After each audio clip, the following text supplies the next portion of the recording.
The acid reflex is at an all-time high. I just have one question. When is Raising Canaan coming back on?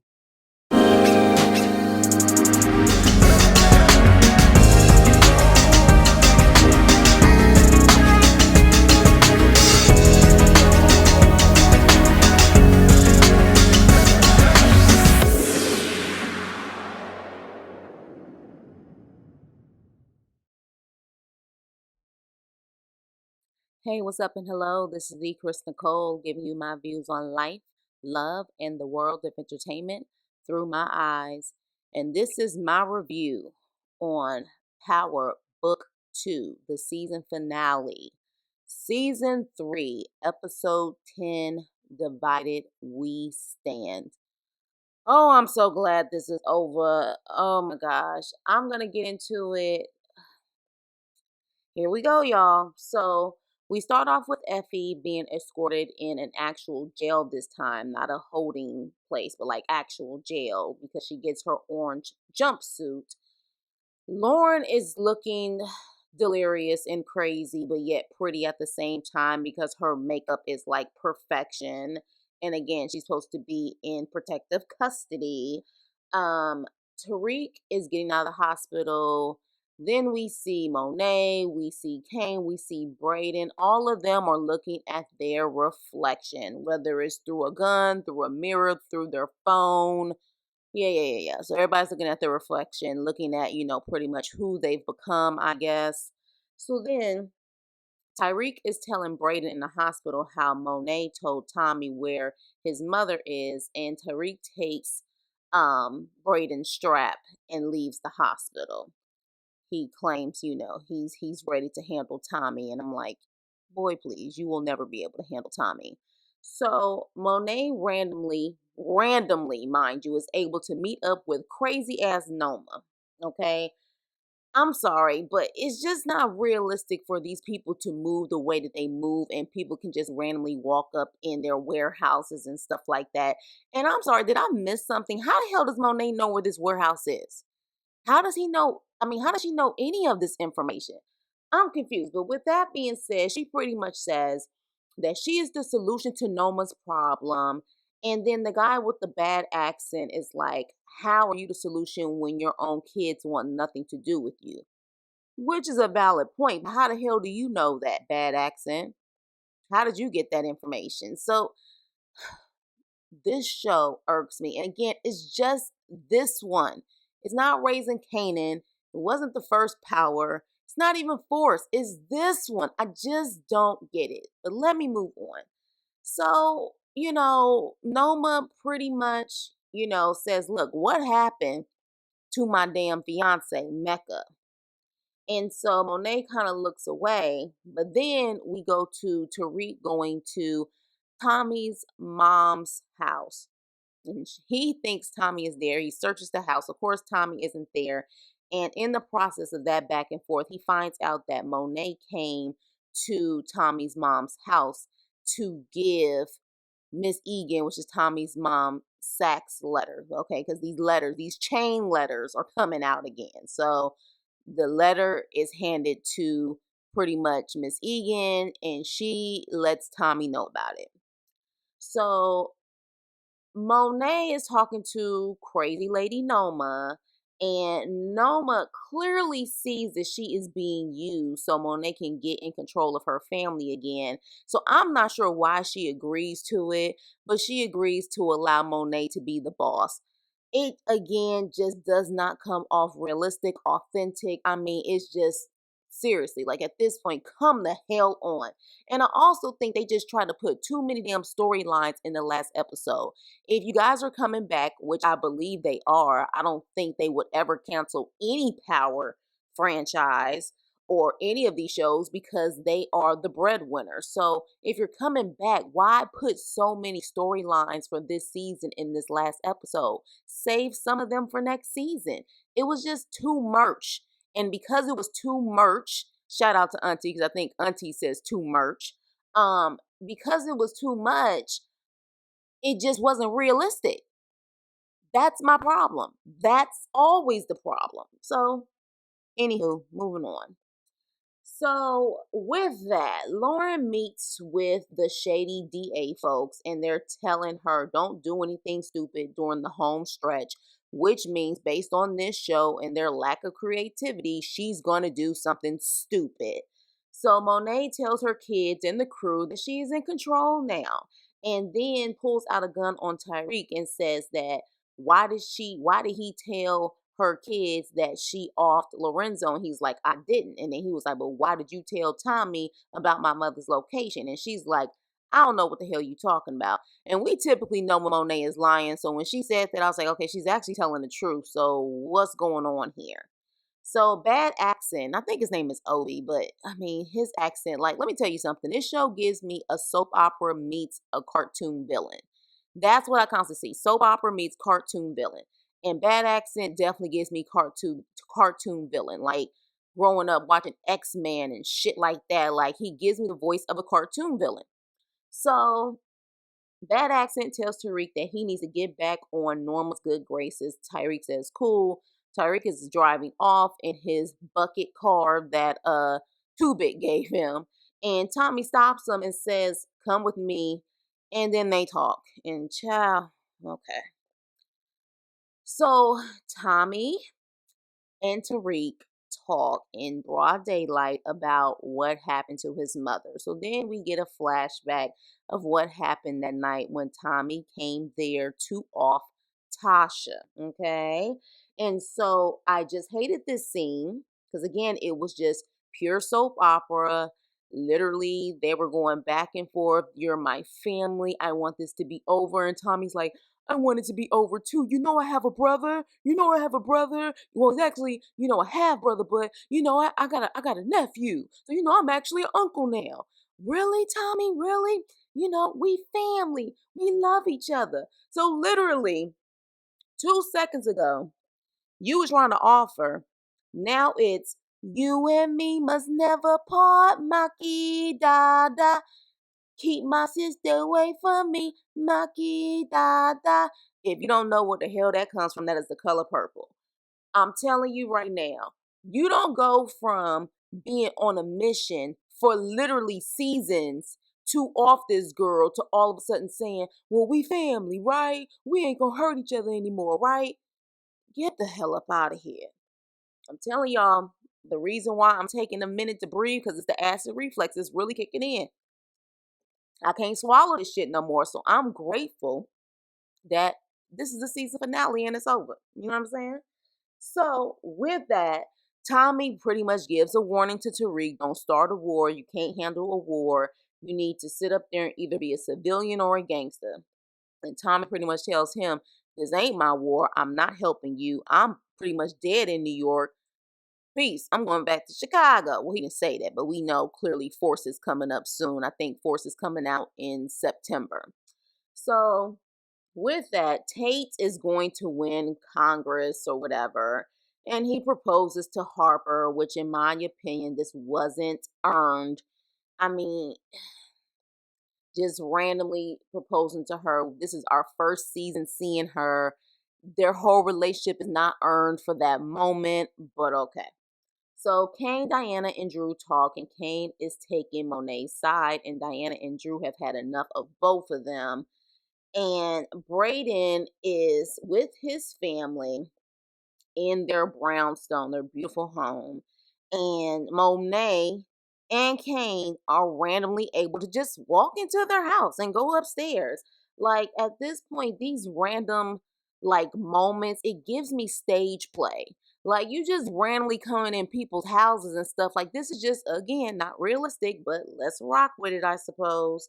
Now we see Monet and Cain like y'all owe us money, y'all gonna give us something, and they turn into these cartoon villains, and it's like we'll take the paintings and we'll ha ha ha ha, like this one is named after you, ma, and we'll take the paintings you're watching Toto too.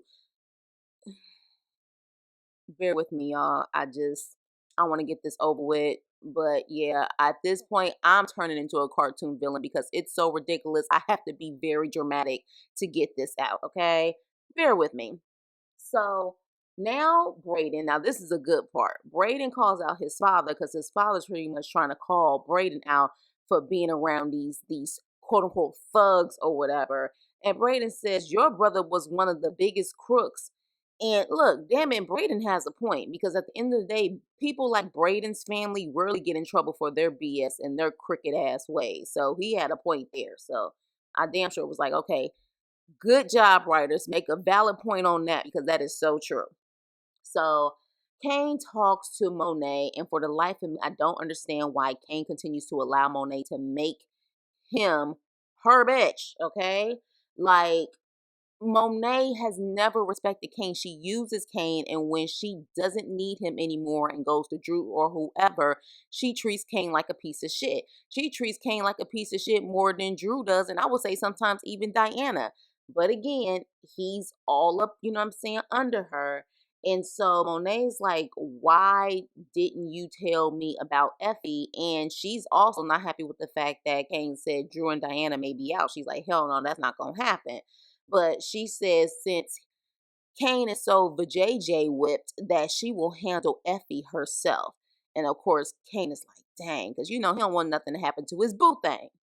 So then we see Effie being put in another cell, and she gets a burner phone, and there's a text that pretty much says Monet is coming for you, so she can be prepared.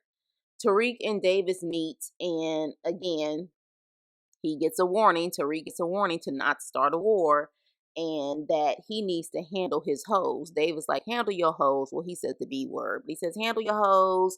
And, you know, if you don't handle Effie and Lauren, we are all going down. Effie is prepared for the girl who's coming in there to shank her. And after this happens, the random guard says, you're tougher than I thought. You have a visitor. I'm sorry. That realistic? I mean, hell, I ain't never been in jail or prison before, but you about to get shanked and just a random guard says you're tougher than I thought. Even if she didn't say that, the fact that she just randomly has a visitor, again, let me know if that's realistic. It just seems off. And then on top of that, it's Tariq that's the visitor. Isn't there a visitor list? Like, how is he just randomly able to see Effie? I know damn well Effie didn't want to see him. So they meet, and it's BS. The same back and forth talk with them. What are you going to do for me? What am I going to do for you? Next. So Tariq creates a plan with Cain and Braden to get pictures of Lauren's family to scare her into submission. And then he calls Lauren, and her perfect nails and makeup again shows up, and she says she will meet Tariq at a public park. And again, how is she able to leave and get out of protective custody? And she goes in and out of protective custody, especially when they need her for an important case. Again, not realistic, but whatever. She meets with Tariq, and Cain and Braden come from out of the bushes. And Cain, of course, takes it to a whole nother level. And instead of pictures, he's actually holding the parents hostage, Lauren's parents hostage. Of course, she starts to cry. Tariq is like, dude, that wasn't a part of the plan. And Lauren is pretty much realizing that Tariq ain't shit. And I'm like, you didn't notice this a long time ago, but yeah, he isn't shit. So stay away from him.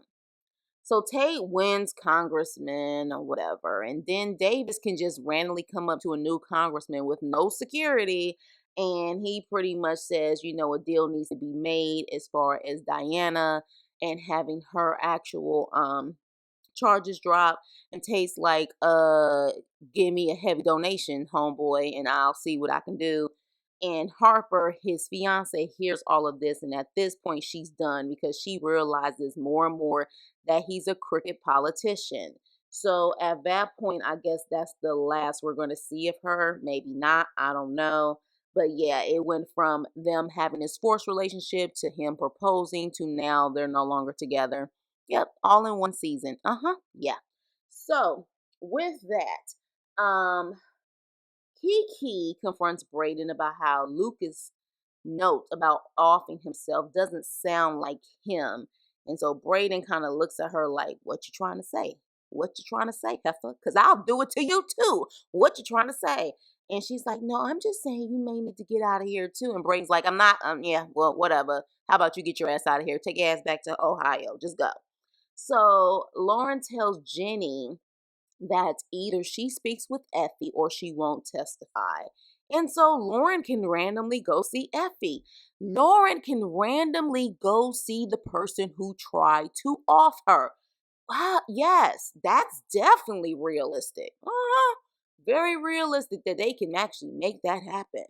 So with that, as we see in that scene, nothing is accomplished between Lauren and Effie. But in the grand jury or whatever, Lauren flips the script on Jenny and pretty much says this was all Jenny's plan and she's done with Jenny's agenda. And so with that, Jenny comes out shook and she's like, they got to her somehow. Well, if you were legit, I would have to say that you should have had tabs and everything on her phone and where she went. And you would have known this a long time ago that they got to her. But again, this is Power, book 2. So, I guess we're going to rock with it, right? Right. So then we see Lauren throw her phone away after Tariq texts her and is like, I haven't heard from you. Are you okay? Then we see that she's with her parents and her parents are acting normal, like they knew she was alive this entire time. And I'm like, didn't they tell her at one point that she was dead? And did we ever get the reveal that someone told them that she was alive? Like, it seemed like it was a scene like they had never not seen her. Like, she hadn't been hidden for months, or the fact that they, at one point they thought she was gone. So I'm like, how is the scene so normal? Like, you ready to go, honey? Like, huh? What? Like, at that point, I wouldn't let my child out of my sight. Like, okay. So Effie gets out of jail and Tariq is there. Not Cain, but Tariq. And Effie shows Noma's daughter, because that was the thing. Tariq went into the jail at one point to meet with her and was like, I need that information about Noma's daughter. That's the only way to pretty much save my ass. But of course he didn't say that, but that's realistically what it is. So as promised, when she gets out, she shows him the information. And then, Tariq pretty much tells her that she's on her own and she walks away. So, with that, Tariq meets with Braden in a public place, looks like a restaurant, and pretty much says, this is Noma's daughter. This is the way that we can get out. And Braden is like, I'm over this. I'm a killer now. This is not my lifestyle. I'm done. And of course, Tariq calls him bro like 50 times. Come on, bro. Come on. And Braden's like, no, I'm done. I was happy being in my privileged existence. I'm over it. So Diana meets with Tariq and she convinces Tariq that they need to make a plan to off Monet. And like a dummy, he goes with it because, he offed his father. So at this point, anyone can be disposable at this point. So Diana and Monet meet at the Tejada's house, and Monet, for the first time, actually sounds like she is remorseful and tries to convince herself that she was actually being a good mother for the lifestyle that they're a part of. And Diana actually believes her for a minute and has a second, she's like, oh crap, like I'm about to get my mother offed, and she's actually being real with me for once. But while Tariq is getting prepared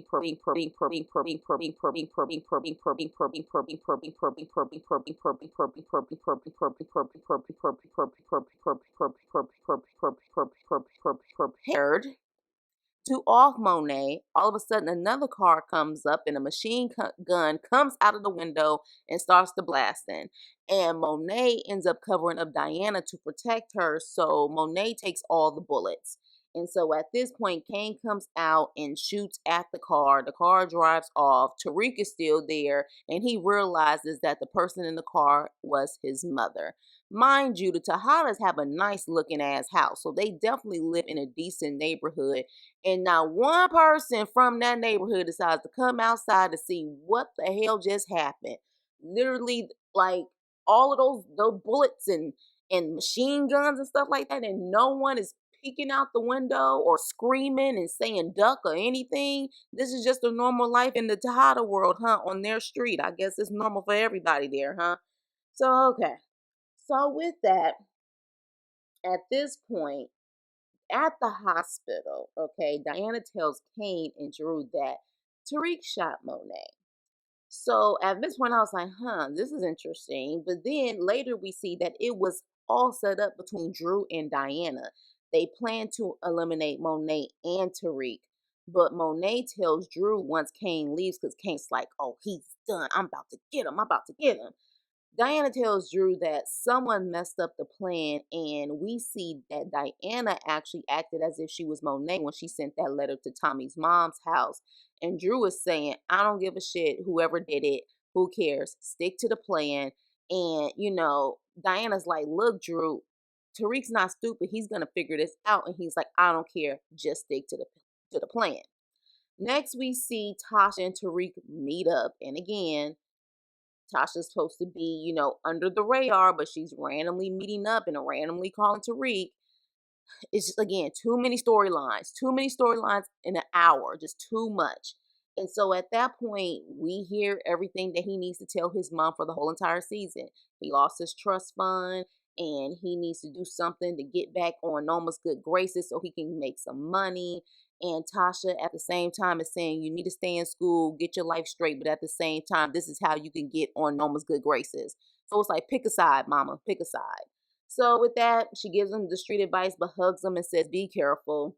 Junior, Angela's nephew, randomly gets a visit from his mother, and another chain letter from Sax is handed to Junior, and there is a drive, and that's the end of his storyline. And then Tariq goes to see Noma, and the ambush begins. The Tejada kids go in and set up Tariq, and then we see Effie set him up as well. Next thing you know, the white boy is to the rescue. Yes, Braden, who said that he was done, turns off the lights and rescues his bro. And the next thing you know, they escape, get into Braden's car. And Tariq's like, bro, how did you know? And Braden's like, a bad accent guy, Ubi or Obi or whatever the hell his name is, says that, he said he was going to off you. And I'm like, really? He told you that? But okay. He said he was going to off you. So, I came to your rescue. You know what I mean? Like, you're my Batman, I'm your Robin. So that's how Braden knew. And then now all of a sudden Tariq says they are officially in a war. And the season goes off. Thank God. Look, damn it. Yeah. I'm sure a lot of you guys are wondering why I reviewed this show. I reviewed this show because a lot of my followers were interested in doing a review. I hope I entertain you with my reviews.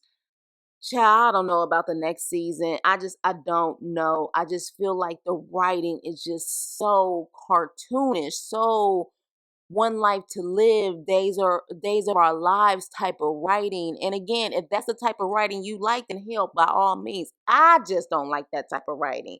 So I'm excited to see Raising Canaan. I'm excited to see Force. I don't know about this book too. I just don't know. It's too much. It's just too much. But what do you guys think about this episode, the season finale? What are your predictions? What are your thoughts? Yeah, I know I was over the top, but hell, this episode was over the top. So I had to give y'all something. I really did. But anywho, like, share, and subscribe, and I will see you on my next video. Toodles.